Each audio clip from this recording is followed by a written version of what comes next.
Yan, good morning sa atin lahat mga kapinoy. Kape po tayo, kape. Sarap humigop ng mainit na kape sa umaga mga kapinoy. Yan, tara, dito tayo sa ating backyard farm. Ang mga bibi natin mga kapinoy, oh.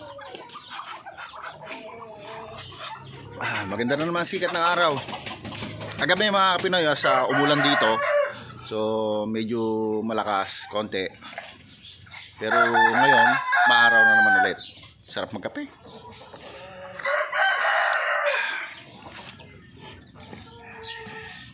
Di pa tayo nagpapakain ng mga alaga natin mga Pinoy kasi medyo late tayong nagising. So oras dito ngayon mga kapinoy, mag alas 9. Sarap.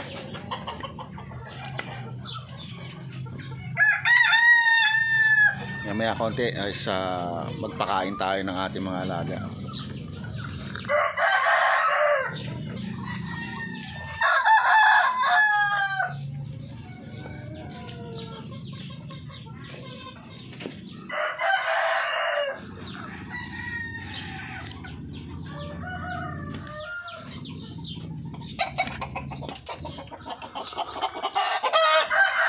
A few moments later. Check muna natin mga Pinoy yung mga sisiw natin dito. Kasi umulan kagabi. Kagabi din mga kapinoy is naglagay ako ng sapin. Yan. Nung tumilay ulan, yun, oy, wala nang pagkain. Baka gutom na yung ating mga sisiw. So maglalagay tayo ngayon ng pagkain nila dito sa kanilang pagkainan. Lilinisin muna natin yan mga Pinoy. Hindi, sarado muna natin, baka lumabas sa mga sisiw. Ang hirap makipaghabulan sa mga yan. Diyan muna yung kape natin. Tapos linisin muna natin ito para hindi magkasakit yung ating mga alagang sisiw, para hindi mula ng sakit.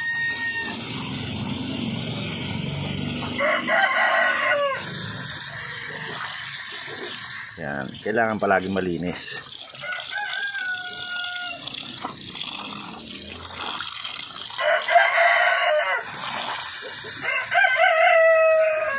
Para malayo sa sakit yung mga alaga natin.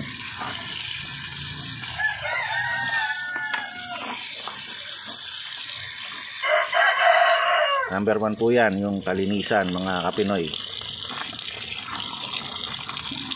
Kasi dyan nagsisimula yung sakit ng ating mga alagang sisiw.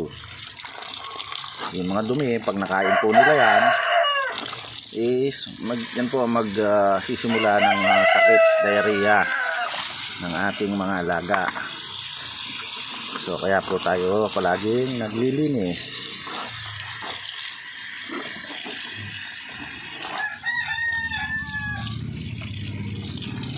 Yan, okay na.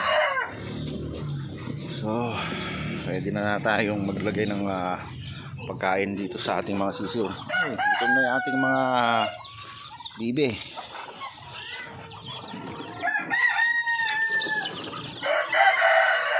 Yan mga Pinoy. So yung kanilang pagkainan lalagay ko lang dito para malapit lang.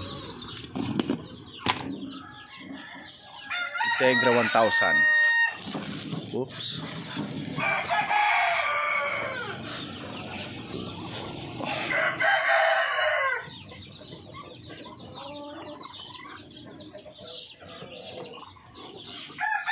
Pupunuin na natin yan para isang maghapon na yan mga Pinoy. Kasi maraming sisiw natin, kaya medyo pinupuno ko na. Yan natin sila rito.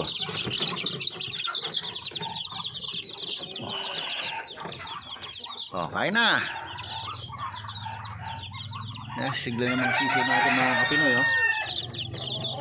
Ayan po, malayo sa sakit yan mga Pinoy. Talagang napakasisigla. Ang sarap pong pagmasdan ng ating mga sisiw pag nagpapakain tayo. Lahat po healthy. Yan. darag, parawakan, saka po yung mga upgraded native chicken natin, hinalo po natin dito. Sama-sama po sila dyan mga Pinoy. Solid mga Pinoy, talagang sisigla. Masarap pong tingnan tuwing tayo nagpapakain. So ayan, para makakain sila.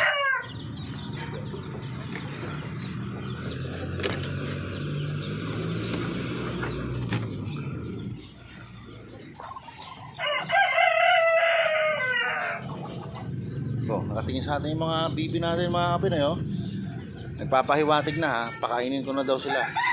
So today's video mga Pinoy is pag-uusapan po natin yung ating mga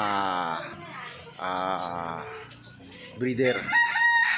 Bakit ba hindi ako nagpapalimlim ng ating mga egg sa ating mga hen kahit po sila is naglilimlim mga Pinoy, dahil po yan is sa mga native tulad po ng ating mga darag at saka po ng ating parawakan. So ang reason ko po kasi dyan mga Pinoy is para po sabay-sabay yung pisa ng ating mga alaga. So pagka po sabay-sabay yung pisa is mas mabilis po silang dumami. So mabilis po tayong makapagbebenta mga Pinoy. So kaya po everyday po akong nagkukulik ng mga egg ng ating mga alaga para po sabay-sabay yung salang natin sa incubator. So business purposes po yung ginagawa natin mga Pinoy. Kaya po ganito yung setup ng aking mga kulungan. Kaya po pag meron ng itlog sa mga kulungan mga Pinoy is kinukuha na po natin yan agad at iniipon po natin. Kaya po sa mga ganitong pamaraan na meron ako mga Pinoy is ganito po yung diskarte ko rito sa aking backyard farm mga Pinoy. Kada po itlog yung ating mga alaga is kinukolekta po natin yan at iniipon po natin, nilalagay po natin sa isang tray for 5 days to 1 week. Pagka po nakaipon na tayo ng mga ganong kahaba na araw, so maglalagay na po ako ng marking sa mga egg bago po natin isalang. Katulad yan mga Pinoy, yan. So meron naman po tayong egg dito na kukuha everyday, kahit na yan po mga Pinoy, medyo maliit pa talaga siya dahil bago pa lang po itong ating mga breeder na to, kaya maliit pa po yung egg nito. Pero nakapagpapapisa naman po kami ng ganito, kahit po maliit po ang sisiw, pero lalaki po yung mga sisiw natin basta po maayos ang pagbibigay ng pagkain tsaka po vitamins mga Pinoy. Kaya siguro mga nasa 5 to 6 months pa lang po itong mga iba, yung itong mga breeder natin na to, na mga bago po na breeder na to. Kaya medyo maliliit pa po yung mga itlog. So kaya po yan po ang reason natin mga Pinoy kung bakit po hindi tayo nag-i-incubate ng ating mga egg ng ating mga alaga. So everyday po ang collection natin dito ng egg mga Pinoy. And ipon at salang. So kasi po business purposes po ang ginagawa natin dito sa ating backyard farm. At para sabay-sabay po ang pisa, and then sabay-sabay din po ang laki nila mga Pinoy. So every week or every 5 days magsasalang po tayo ng egg ng ating mga alaga. So para po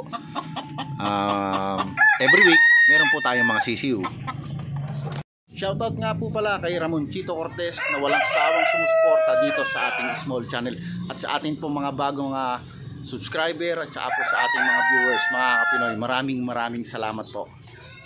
Mga Pinoy, sana po may natutunan po kayo sa vlog natin for today at may na-share po ako sa inyo ng mga knowledge at tips sa ating vlog na to mga Pinoy. At hanggang dito na lang muna po ang vlog natin for today. At don't forget to subscribe and hit nyo na rin po ang notification bell para palagi po kayong updated sa ating pang mga susunod na video. At ako po ay nag-iiwan sa inyo ng mga katagang. Pag may pangarap, magsumikap. Paalam!